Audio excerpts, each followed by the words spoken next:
Yeah, some Oklahoma politicians say that former President Jimmy Carter's life and legacy will be one to remember. Senator James Lankford, Representative Stephanie Bice, and former Governor David Walters all talked to me about Carter's life. He proved that, anyone can become president. I mean, he was a peanut farmer from Georgia who ended up becoming, the most powerful man in the world. And I think it just proves that anything is possible. Former President Jimmy Carter died at 100 years old, surrounded by family and friends. I think President Carter will be remembered more for what he did after he was president than even while he was president. Both Democrats and Republicans all remembering what he had done as president and after.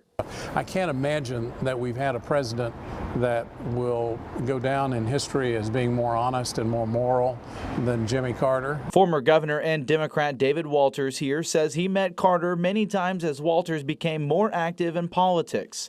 But a memory Walters won't forget is lining the streets up for Carter as Carter visited Elk City as President of the United States. He came there and campaigned in 1975, and they got him to promise that if he got elected president that he would come back. And so sure enough, in 1979, he returned to Elk City, and I was there, and I had young children. For Republicans Lankford and Bice, they say they'll remember Carter's character and accomplishments like world peace efforts, Habitat for Humanity, and more. We encourage people to be able to live their faith. Jimmy Carter did that. He was the first president to use the term born again, talking about his own faith in the transformation that Jesus had made in his life. And it was revolutionary in the 1970s for someone to talk about the fact that he's been born again. It's sad when any world leader passes away, and certainly Jimmy Carter lived to a ripe old age of 100 years old, and now he gets to join his wife, Rosalind, who passed earlier, and I think he's made an impact on the country.